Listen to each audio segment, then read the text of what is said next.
اسی طرح کے بیانات سننے کے لیے مولانا منور حسین صدیقی آفیشیل کو سبسکرائب کریں۔ بسم اللہ الرحمن الرحیم۔ ایک بار عقیدت اور محبت کے ساتھ درود پاک پڑھیں۔ اللہم صلی علی محمد وعلی آل محمد کما صلیت علی ابراہیم وعلی آل ابراہیم انک حمید مجید۔ اللہم بارک علی محمد وعلی آل محمد کما بارکت علی ابراہیم وعلى آل إبراهيم إنك حميد مجيد۔ اللہ رب العزت کا بے انتہا کرم اور احسان ہوا کہ اللہ تبارک و تعالی نے آج ہم سب کو اس ماہ مبارکہ اور مقدسہ مہینے میں جمعے کے لیے اللہ تبارک و تعالی نے اپنے خاص جگہ مسجد میں جمع فرمایا۔ اللہ تبارک و تعالی سے دعا ہے کہ اللہ تبارک و تعالی ہم سب کے جمع ہونے، کہنے اور سننے کو بے حد قبول فرمائے، اور ہمیں رمضان کو رمضان سمجھ کر گزارنے کی توفیق عطا فرمائے، آمین یا رب العالمین۔ عزیزان گرامی، آپ بخوبی جانتے ہیں کہ یہ مبارک مہینہ جس کا آج چھٹا روزہ ہے، پیارے آقا محمد عربی صلی اللہ تعالی علیہ وسلم نے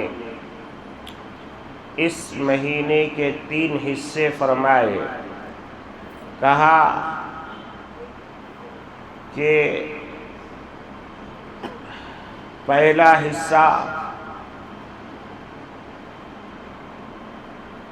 حصہ رحمت ہے، دوسرا حصہ مغفرت ہے، اور تیسرا حصہ جہنم سے خلاصی کا ہے۔ معلوم یہ ہوا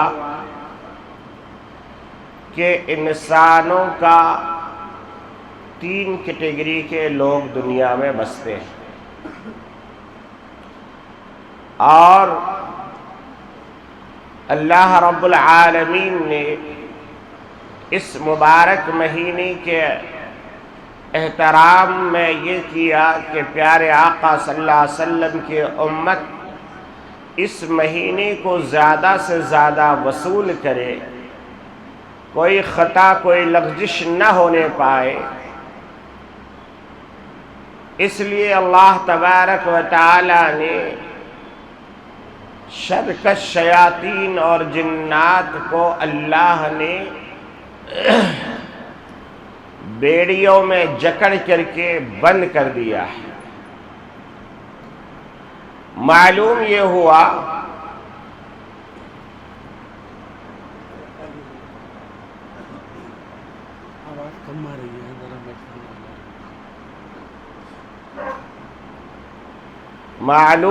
ہوا کہ صرف اللہ تبارک و تعالی نے صرف رمضان کا نزول نہیں فرمایا، بلکہ رمضان کے نزول کے بعد زیادہ سے زیادہ اس مہینے میں اچھے اعمال کر کے انسان کیسے جنت میں جا سکتا ہے، اس کا بندوبست بھی اللہ نے فرمایا۔ مثال یوں سمجھیے کہ جیسے کوئی اسکیم آئے تو آفیسر چاہتا ہے کہ کم سے کم لوگوں کو پتہ چلے تاکہ دینے میں سہولت ہو، اور اللہ کے یہاں یہ اسکیم ہے کہ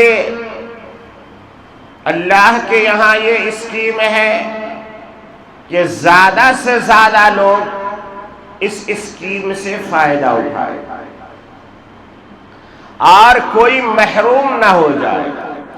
اسی لیے جس طریقے سے بھی ہو سکتا تھا اللہ تبارک و تعالی نے پیارے آقا محمد عربی صلی اللہ علیہ وسلم کے زبان رسالت معاب سے اعلان فرمایا اور بار بار فرمایا، اور صرف بار بار نہیں فرمایا بلکہ 2 مہینہ پہلے سے ہی اس کے اہتمام کا حکم دیتا رہا۔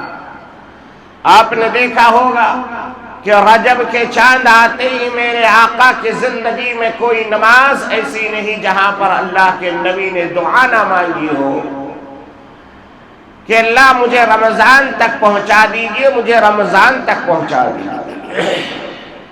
یہ کیا تھا؟ یہ اعلان تھا کہ لوگوں تیار ہو جاؤ۔ اب یہ مبارک مہینہ آیا اور 6 روزے چلے بھی۔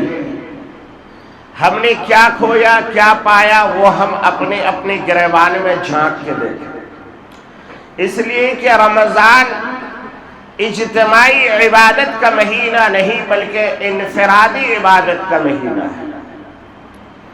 اجتماعی عبادت کا مطلب یہ ہوگا کہ کوئی بڑا میدان ہو اور وہاں پر لوگوں کو جمع کیا جائے اور وہاں پر کچھ بیان ہو، کچھ خطبہ ہو، کچھ لوگوں کو سنایا جائے۔ اور انفرادی عمل کا تقاضا یہ ہے کہ آپ کا اپنا گھر ہو، اس گھر کا ایک کونا ہو اور جہاں پر آپ کے بچوں کا اور آپ کے گھر والوں کا بھی کوئی دخل نہ ہو، اور وہاں آپ بیٹھ کر کے اللہ سے کہیں کہ اللہ میں نے 11 مہینہ بہت نافرمانی سے زندگی گزار دیا ہے، اب یہ مہینہ تو آپ نے خود اعلان فرمایا ہے، یہ ایک سیزن چل رہا ہے، میں گنہگار کیوں محروم رہ جاؤں، مجھے آپ نواز دیجیے۔ اور صرف میں یہ بات ہوائی فائرنگ نہیں بلکہ پیارے آقا صلی اللہ علیہ وسلم کے حدیث مبارک سے لیا، بخاری میں ہے، مسلم میں ہے۔ اللہ کے نبی صلی اللہ علیہ وسلم نے کیا فرمایا کہ یہ مہینہ جب آ جائے تو پھر 4 چیزوں کا پابندی کرنا ہے، 4 چیزوں کا پابندی۔ وہ 4 چیزیں ہم کر لیں تو سمجھ لیجئے کہ آپ کا رمضان کامیاب ہو گیا، زندگی کامیاب ہو گئی اور ہمیں کوئی پچھتاوا نہیں ہوگا۔ اللہ تبارک و تعالی نے قرآن مجید کے اندر ایک جگہ فرمایا، بلکہ آپ میں سے اکثر لوگ اس مرحلے سے گزر چکے ہیں جب شادی کی تقریب ہوتی ہے، امام یا خطیب جو نکاح پڑھانے والا خطبہ دیتا ہے تو اس میں ایک آیت پڑھتا ہے، یا ایھا الذین آمنوا اتقوا اللہ حق تقاتہ ولا تموتن الا وانتم مسلمون۔ اس آیت کا تقاضا اور ترجمہ دیکھیے، تقریب نکاح کا ہے، خوشی منانے کا ماحول ہے، چاروں طرف لوگ خوشیوں سے شراب ہو رہے ہیں، کچھ لوگ ناچ رہے ہیں، کچھ گا رہے ہیں، مگر امام جب نکاح پڑھانے کے لیے آتا ہے تو کہتا ہے یا ایھا الذین آمنوا اتقوا اللہ، اے ایمان والو ناچ تو رہے ہو مگر اللہ سے ڈرو۔ آمنوا اتقوا اللہ، کیوں کہا یا ایھا الذین آمنوا اتقوا اللہ حق تقاتہ، ڈرو بھی ایسا ڈرو جیسا کہ اللہ سے ڈرنے کا حق ہے۔ اللہ سے ڈرنے کا کیسا حق ہے؟ خود آیت بتا رہی ہے وَلَا تَمُوتُنَّ إِلَّا وَأَنْتُمْ مُسْلِمُونَ، اللہ سے اتنا ڈرو، اتنا ڈرو، اتنا ڈرو کہ تم مسلمان ہو جاؤ، اور صرف مسلمان ہو جاؤ نہیں بلکہ اس حال میں مسلمان رہو کہ تمہاری موت مسلمانی کے عالم میں آئے۔ اب ہم میں سے کسی کو پتا ہے کہ موت کب آئے گی؟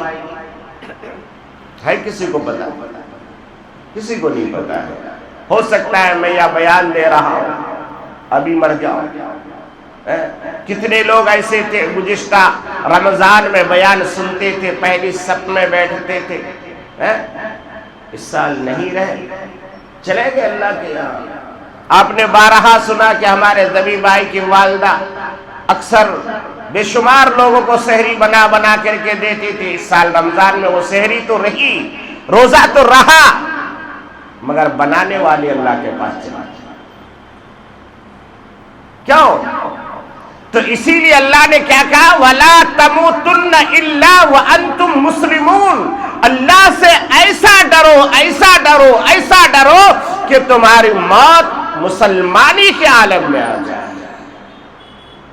اب موت کب آئے گی کسی کو پتہ نہیں۔ معلوم یہ ہوا کہ 24 گھنٹے کے لیے ہم مسلمان بن جائیں، پوری زندگی کے لیے ہم مسلمان بن جائیں۔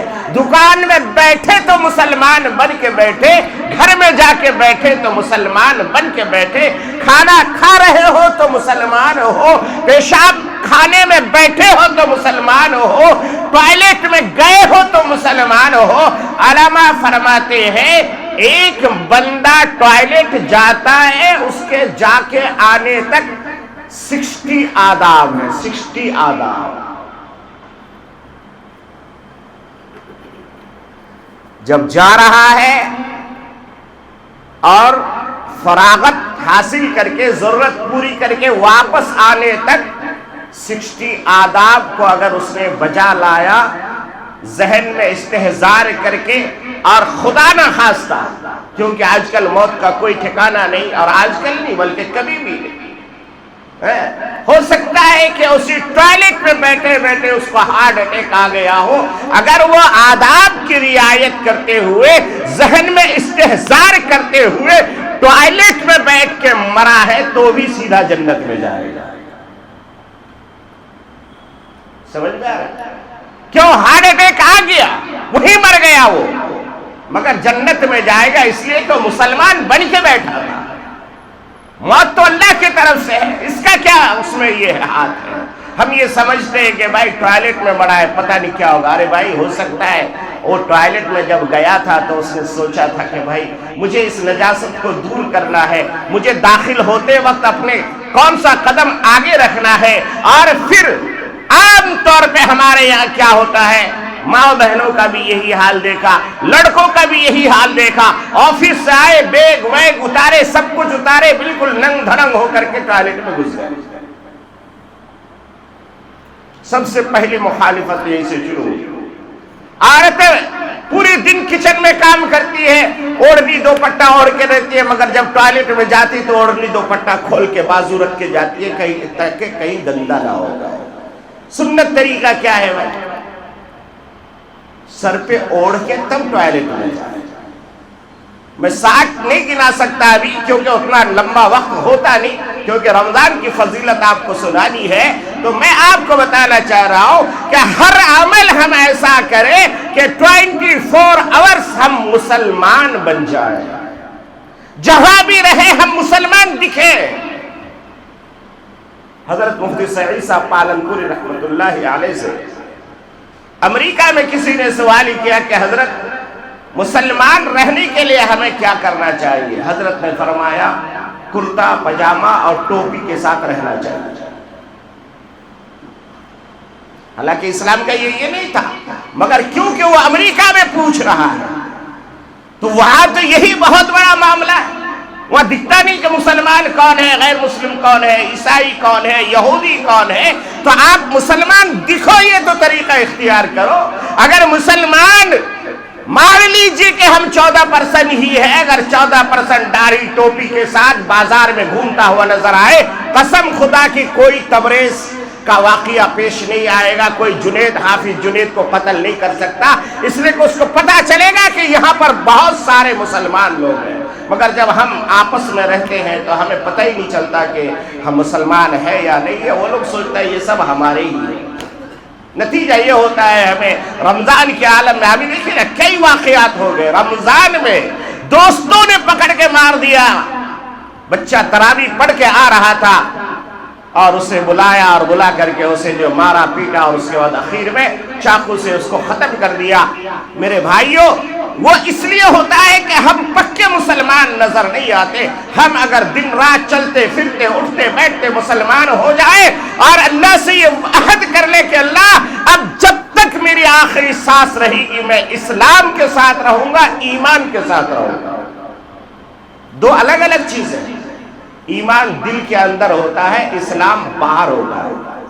اسلام باہر سے نظر آنے والی چیز ہے، ایمان دل کے اندر رہنے والی چیز۔ میرے عزیز دوستو اور بزرگوں، یہ مبارک مہینہ انفرادی عمل کا مہینہ، کیوں؟ اس لیے کہ آئیے میں آپ کو حدیث سناؤ۔ اللہ کے نبی صلی اللہ علیہ وسلم نے فرمایا، کیا فرمایا؟ کہ سب سے پہلا زیادہ سے زیادہ کیا کام کرو؟ کلمہ طیب کی کثرت کیا کرو۔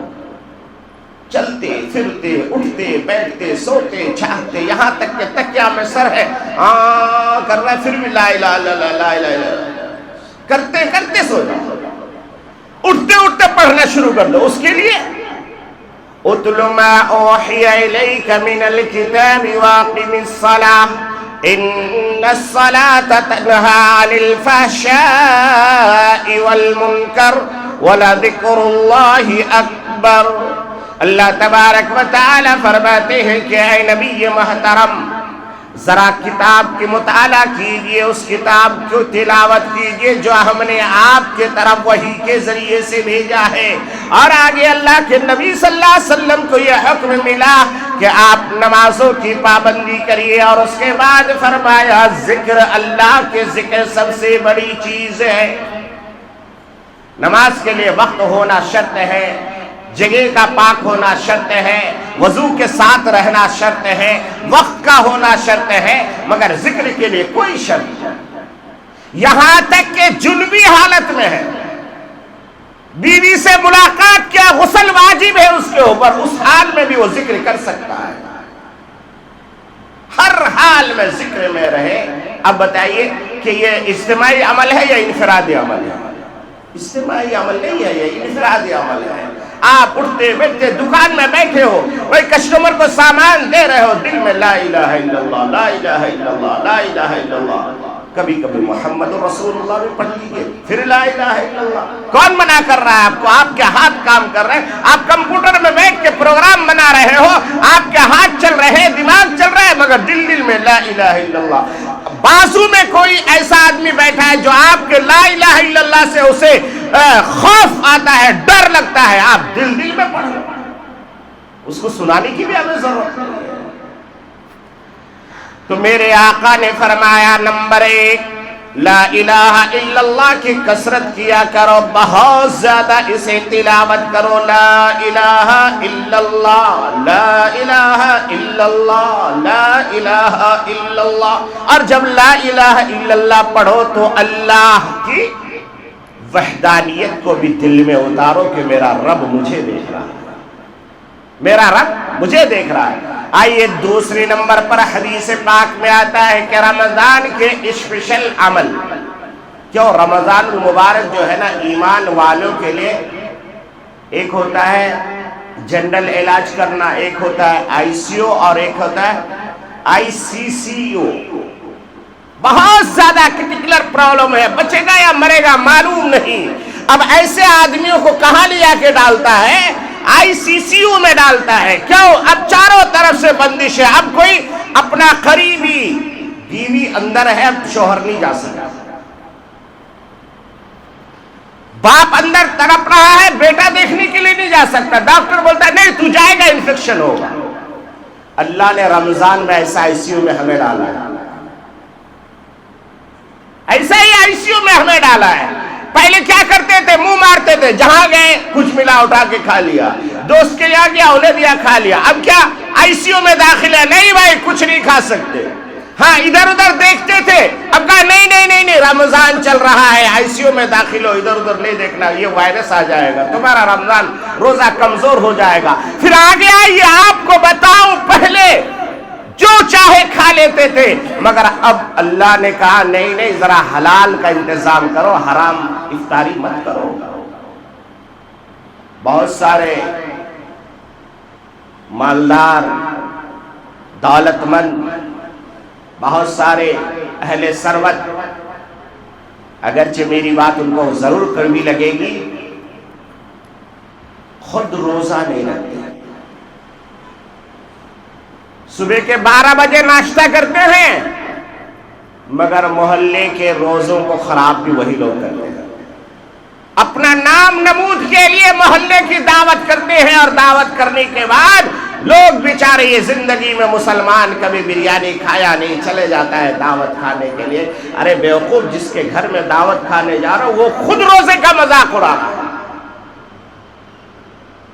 کیا ایک دن بریانی نہیں کھاؤ گے زندگی نہیں بچے گی؟ پہلے تحقیق کرو اس کے کمائی کا کیا حال ہے، یہ خود روزے دار ہے کہ نہیں، یہ مسجد میں آتا ہے کہ نہیں، یہ جمعے کا نمازی ہے کہ نہیں۔ کم سے کم غریبی حالت میں وہ مسلمان کم سے کم جمعے میں تو نظر آنا چاہیے، نہیں اس کا نام اپنا جھنڈے میں چڑھانا ہے۔ اس نے جو ہے بکری کی بریانی دعوت کی، مسلمان اندھے بیل بکری کے طرح گئے اور کھائے، اپنا روزے کو برباد کر کے آ گئے۔ اللہ کے نبی نے فرمایا ایسا شخص صرف بھوکا رہتا ہے، اس کا روزہ سے اسے کوئی فائدہ نہیں۔ اس لیے میرے بھائیوں، ٹھیک ہے افطار پارٹی دینا بہت بڑی فضیلت ہے۔ اللہ کے نبی نے فرمایا کسی نے ایک کھجور کھلا دیا، ایک گھونٹ پانی پلا دیا، ایک گھونٹ لسی کا پلا دیا، اسے روزے دار کے برابر کا ثواب ملے گا۔ مگر تو روزہ رہے گا تب نا، تو تو خود روزہ نہیں رہتا، تو تو خود 12 بجے دن کے اٹھ کر کے جو ہے رمضان کا مذاق اڑا کر کے ناشتہ کرتا ہے، اور اس کے بعد محلے والوں کو روزہ خراب کرنے کے افطار پارٹی دیتا ہے۔ اس لیے میرے بھائیوں، افطار پارٹی میں اسی میں جائیے جو خود دیندار ہو، خود روزے دار ہو، خود اہتمام کرتا ہو۔ بہرحال اللہ کے نبی نے کیا فرمایا؟ نمبر 1، لا الہ الا اللہ کا ورد کرو۔ دوسرے نمبر پر میرے آقا نے فرمایا استغفار کی کثرت کرو، خوب اللہ سے معافی مانگو، اللہ سے دل دل میں معافی مانگو۔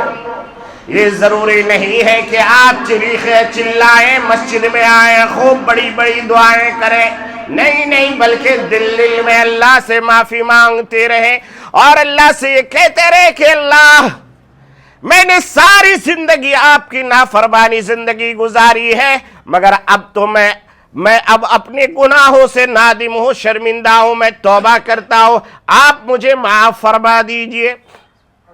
تو یہ 2 کام کرنا، ایک لا الہ الا اللہ کی کثرت، اور دوسرا استغفار کی کثرت۔ استغفار، کثرت سے استغفار پڑھتے رہیے، دن رات میں اٹھتے بیٹھتے سوتے جاگتے، کبھی لا الہ الا اللہ، کبھی استغفار۔ پھر آقا نے فرمایا یہ 2 چیزیں تو ایسی ہے کہ اللہ کو بہت زیادہ پسند ہے۔ ایک مقام پر میرے آقا صلی اللہ علیہ وسلم نے فرمایا کلکم خطاؤن وخیر الخطائین التوابون۔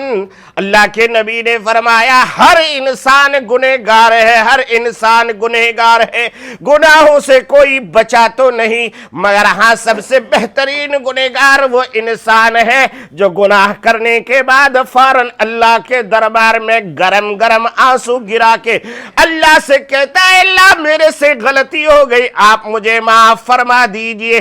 آپ نے خود دیکھا بچہ جب کوئی غلطی کرتا ہے اور آ کر کے جھوٹ نہیں بولتا بلکہ ماں کے دامن سے لپٹ جاتا ہے اور کہتا ہے امی جان میں نے غلطی کر دی ہے معاف کر دیجئے، امی سینے سے لگا لیتی، چلو میرا بیٹا آج سچی بات مجھ سے کہہ رہا ہے۔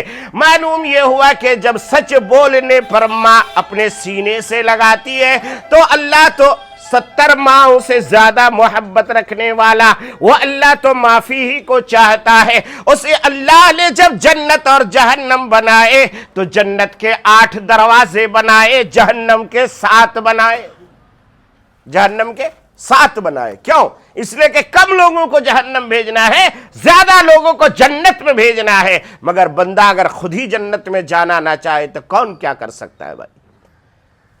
میرے آقا صلی اللہ علیہ وسلم نے فرمایا 2 چیزیں اللہ کو محبوب، اور دو چیزیں کے بغیر تمہارا کوئی چارہ کار نہیں، یعنی کہ تیسری چیز ہے جنت کا طلب، جنت کا طلب، جنت کا طلب۔ چلتے پھرتے اٹھتے بیٹھتے یہ کہ اللہ میرے اعمال تو اتنے اچھے نہیں کہ میں جنت میں جاؤں، مگر آپ اپنے رحم سے مجھے جنت عطا فرما دیجئے۔ چلتے پھرتے کہتے رہیے اے اللہ میرے اعمال تو اتنے اچھے نہیں کہ میں جنت میں جاؤں، مگر کیونکہ میں آپ کے حبیب کے امتی میں ہوں اس لیے مجھے آپ جنت عطا فرما دیجئے۔ تو یہ تیسری چیز ہے کہ جنت کا طلب۔ اور پھر آگے چل کے اللہ کے نبی نے فرمایا اے لوگو اے انسانوں، چوتھی چیز یہ ہے کہ چلتے چلتے یعنی اٹھتے بیٹھتے سوتے جاگتے ہمیشہ اللہ سے کہو اے اللہ تیرا وہ جہنم سے بڑا ڈر لگتا ہے، اور اس جہنم میں تو بڑے بڑے کافروں کو آپ ڈالیں گے، میں تو چھوٹا موٹا گنہگار ہوں اور تیرے حبیب کے امتی میں بھی ہوں، اے اللہ مجھے آپ جہنم سے بچا لیجئے، جہنم سے بچا لیجئے۔ یعنی دن میں اگر 100 مرتبہ یہ انسان چلتا پھرتا مانگے گا تو وہ اللہ احکم الحاکمین ہے، وہ ارحم الراحمین ہے، وہ 70 ماؤں سے زیادہ محبت کرنے والا، کبھی نہ کبھی تو اسے ہماری یہ ادا پسند آئے گی، اور یہ رمضان کے عید کا چاند نظر آنے سے پہلے آپ کو جنت کا سرٹیفکیٹ بھی مل جائے گا اور جہنم سے خلاصی بھی ہو جائے گی انشاءاللہ۔ گزاریں گے بھائی ایسا انشاءاللہ، یہ رمضان ایسا گزار دو۔ پتہ نہیں اب تک کیسے گزارے تھے ہمیں نہیں معلوم ہے، غفلت میں گزارے تھے پتہ نہیں تھا، مگر اب کچھ نہیں مانگا جا رہا ہے آپ سے۔ بھائی تجارت اپنی جگہ کرو، بزنس سے اپنی جگہ کرو، اپنے جو روزمرہ کے معمولات ہیں وہ کرو، آپ کا ہاتھ نہیں روکا جا رہا، آپ کا پاؤں نہیں روکا جا رہا، صرف کیا دماغ کو اپنے کنٹرول میں رکھو، زبان کو اللہ کے ذکر سے آلودہ کر لو، زبان کو اللہ کے ساتھ جوڑ لو۔ یا ایھا الذین آمنوا اتقوا اللہ حق تقاتہ ولا تموتن الا وانتم مسلمون بن جاؤ۔ تیار رہو کہ بھائی جس حال میں بھی آئے میں مسلمان نظر آؤں۔ رمضان کے احترام میں کبھی کوتاہی مت کیجیے۔ ہاں کچھ لوگ مجبور ہیں، بیمار ہیں، مسافر ہیں، روزہ نہیں رکھتے، بہت احتیاط سے، ٹھیک ہے آپ روزہ نہیں رکھتے ہیں، لوگوں کو معلوم مت ہونے دیجئے کہ آپ روزے دار نہیں۔ اپنے گھر کے اندر تنہائی اپنے بیوی کو بھی معلوم مت ہونے دو، اپنے بچوں کو معلوم مت ہونے دو۔ کیوں؟ قرآن کہتا ہے یوم یفر المرء من اخیہ وامہ وابیہ وصاحبتہ وبنیہ لکل امرئ منہم یومئذ شأن یغنیہ۔ ایک دن آئے گا باپ بیٹے کا نہیں، بیٹا باپ کا نہیں، شوہر بیوی کا نہیں، بیوی شوہر کا نہیں، بھائی بھائی کا نہیں، دوست دوست کا نہیں، سب کے سب جدا ہوں گے۔ اس دن آپ کی مغفرت اللہ کر دیے ہوں گے، اور آپ نے ایک انسان کے سامنے گناہ کیا، روزہ توڑا، وہ پیچھے سے جا کے آپ کا دامن پکڑے گا، اللہ کے سامنے کہے گا اے اللہ یہ تو روزہ خور تھا، یہ روزہ کھاتا تھا، آپ نے کیسے اس کی مغفرت فرما دی؟ اسی لیے علماء فرماتے ہیں گناہ بھی اگر ہو جائے اس کو لوگوں کے سامنے ظاہر مت کرو، چھپاؤ اس کو۔ کیوں؟ اس لیے کہ اس گناہ پر اللہ نے پردہ ڈالا ہے تو تم کیوں لوگوں کو بتاتے ہو؟ تو اس لیے کیا کرو، اگر خدا نہ خواستہ مجبوری ہے، حد سے زیادہ مجبوری ہے، بیمار ہے بہت زیادہ، تو یہاں وہاں کھڑے ہو کے چائے مت پیو، سگریٹیں مت پیو۔ مسلمان پہلے غیر مسلم شرماتے تھے، اب تو مسلمان بے شرم ہو گئے۔ اذا فاتک الحیاء فافعل ما شئت، جب تمہارے اندر سے شرم و حیا ختم ہو جائے تو پھر جیسا چاہو ویسا کرو۔ تو آج حال یہ ہے، پہلے غیر مسلم برادران وطن شرماتے تھے کہ روزے دار کے سامنے ہم بیڑی نہیں پئیں گے، سگریٹ نہیں پئیں گے، چائے نہیں پئیں گے۔ آج تو مسلمان نوجوان دھڑلے سے پی رہا ہے۔ میرے بھائیوں اس لیے اس مہینے کی توہین کرنے سے بھی بچو۔ بہرحال میں آپ کو بتا رہا تھا کہ اس وقت مومن کا ICU والا مہینہ چل رہا ہے، اس میں حلال چیزوں کو بھی اللہ نے منع فرما دیا، اب ڈیلی کا معاملہ الگ تھا، اب رمضان کا معاملہ الگ ہے۔ اللہ تبارک و تعالی نے کہا کہ ٹھیک ہے، یہ 30 دن میرا مان لو، 11 مہینہ میں تمہارا مان لوں گا۔ حلال چیزوں سے پرہیز کر کے اللہ کی منمانی زندگی گزار لو تو پھر سمجھو کہ 11 مہینہ اللہ آپ کا ضامن ہے، اللہ جو ہے آپ کے ہر معاملے میں آپ کے ساتھ ہے۔ مگر میرے بھائیوں، اس مبارک مہینے کی قدر کرنے کے ساتھ ساتھ ایک کام اور کرو۔ قرآن اگر پڑھنا جانتے ہیں تو پڑھو، نہیں جانتے ہیں تو طے کرو کہ آج سے میں قرآن پڑھنا سیکھوں گا۔ آج سے 20 سال پہلے کتنے لوگ اسمارٹ فون چلانا جانتے ہیں؟ نہیں جانتے، مگر سب سیکھے نا، سیکھے سب۔ بہت سارے لوگوں کو ABCD نہیں آتی مگر ماشاءاللہ فون چلا رہا ہے۔ کیسے سیکھا بھائی؟ ضرورت ہے اس سے۔ تو ایسے قرآن ہماری ضرورت ہے، قرآن کے بغیر کام نہیں چلے گا۔ تو اس لیے وہ چھوڑ دیجئے کہ جو 3 سورتوں سے ہمارا کام چل رہا ہے وہ تو مجبوری میں چل رہا ہے، وہ 3 سورتوں سے مجبوری میں چل رہا ہے۔ اب یہ طے کرو کہ نہیں، اس سال میں رمضان میں ہی قرآن پڑھنا شروع کروں گا، اور انشاءاللہ آئندہ سال رمضان آنے تک میں پورا کا پورا قرآن پڑھنا سیکھ جاؤں گا۔ شارٹ کٹ میں ایک واقعہ سناتا ہوں۔ جو دارالعلوم کے تھے ان کو یہ نصیحت تھی ایک گاؤں کے آدمی کہ یہ آدمی جو ڈیلی دارالعلوم جاتے ہیں حساب و کتاب کرنے کے لیے، ان سے کہنا کہ میری جنازے کی نماز پڑھائے۔ گاؤں کا دیہات کا کسان مزدور آدمی تھا، انتقال ہو گیا۔ حضرت ادھر سے گزر رہے تھے، کہا کہ گاؤں والوں نے کہا کہ حضرت آپ سے انہوں نے کہا کہ آپ جنازے کی نماز پڑھائیں۔ ٹھیک ہے، پڑھا دیں گے۔ جلدی سے تیار ہوا، نکاح جنازہ پڑھا دیے۔ دفن کرنے کے لیے جب گئے تو لوگوں نے کہا کہ حضرت آپ ہی دیندار انسان ہیں، آپ ہی کے ہاتھ سے اگر قبر میں اتار دے تو اچھا ہے۔ حضرت نے کہا چلو بھائی میں ہی اتار دیتا ہوں۔ قبر میں جب اتارے تو اتفاق سے ان کے پاس چھوٹی ایک ڈائری تھی یہاں پہ جیب میں، وہ نکل کے گر گئی اور اللہ نے اس کو بلا دیا۔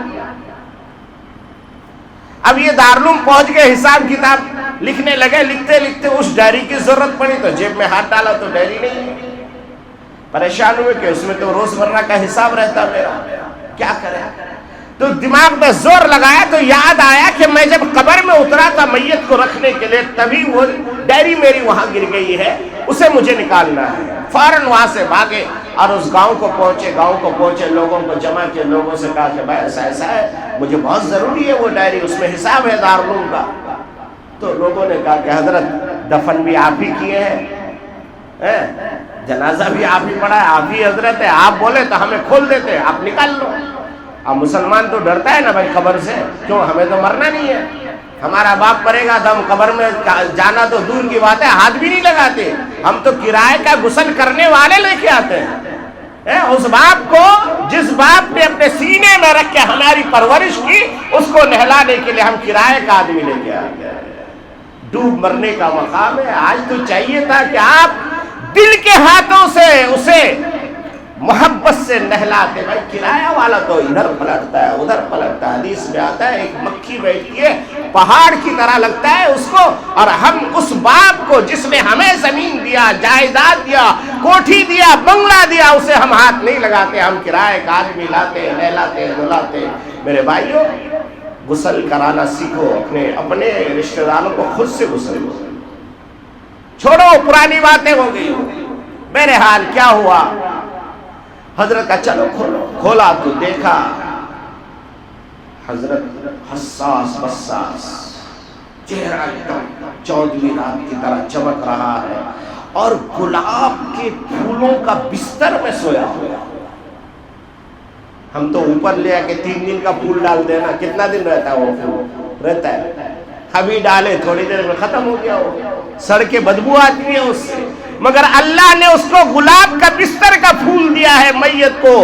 اب حضرت سوچے ارے باپ، یہ تو بہت نیک انسان ہے، ہم نے اس کا جنازہ پڑھایا، ہم تو گنہگار، ہمارا تو پتہ نہیں کیا ہوگا، اور یہ تو جنت میں سیدھا گیا ہوا ہے۔ تو انہوں نے فوراً جو ہے قبر کو بند کرنے کے بعد ان کے گھر گئے. جانے کے بعد ان کی بیوہ بیوی سے کہا کہ مائی آپ سے ایک عاجزانہ گزارش ہے کہ یہ بندہ کیا نیک عمل کرتا تھا وہ آپ بتا دیجئے تاکہ ہم لوگ بھی کر کے ایسا آرام اور راحت کی زندگی پائے، کیونکہ ہم نے اپنے گنہگار آنکھوں سے دیکھ کے آیا کہ وہ قبر میں گلاب کے بستر پہ سویا ہوا ہے، ہنستا کھیلتا چہرہ ہم نے دیکھ کے آیا. تو بیوہ پہلے ہی رو رہی تھی، اب زیادہ رونے لگی اور انہیں کہنے لگی کہ اللہ والے حضرت میرا شوہر ایک نمبر کا جاہل، الف با بھی نہیں آتا تھا. ہاں اتنا تھا کہ حلال اور حرام میں بہت تمیز تھا اس کو، کسی کا ناجائز نہیں کھاتا تھا. مزدوری کر کے جو مل جائے اسی کو کھا کے اللہ کا شکر ادا کرتا. مگر میں اس کے نکاح میں 40 سال سے ہوں، 40 سال سے ایک عمل میں ایک دن بھی ناگا نہیں دیکھا.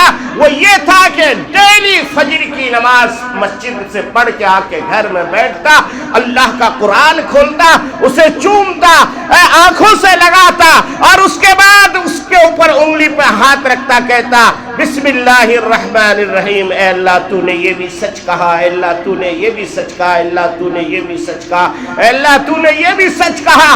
ایسے کہتے کہتے کہتے کہتے الف لام سے والناس تک انگلی پھیرتا اور جب پھر والناس ہوتا پھر دوبارہ الف لام کی طرف جاتا. زندگی میں ایک دن بھی انہوں نے ناگا نہیں کیا. منشی رحمت علی لکھتے ہیں اپنی یادداشت میں کہ اللہ نے اسی قرآن کی محبت کی برکت سے اللہ نے اسے جنت عطا کیا ہے. میرے بھائیوں تو یہ سیزن قرآن کا چل رہا ہے. 4 کام کرنا ہے. اول کلمے کا ذکر، استغفار کی کثرت، جنت کی طلب، جہنم سے پناہ، قرآن کی تلاوت. کر لیں گے انشاءاللہ. کوئی بڑا کام ہے؟ نوکری سے روکتا ہے یہ؟ قرآن پڑھنا نہیں آتا. 2 سورتیں آتی ہے نا، قل هو اللہ شریف آتی ہے نا، اسی کو پڑھتے رہو، 1000 بار پڑھو اسی کو، وہ بھی قرآن کی اس میں تلاوت میں شامل ہوگا. بہترین طریقہ ہے یہ. آپ وضو سے ہیں قرآن پڑھتے رہیے، وضو سے نہیں استغفار پڑھتے رہیے، اول کلمہ پڑھتے رہیے، جنت کو مانگتے رہیے، جہنم سے پناہ چاہتے رہیے.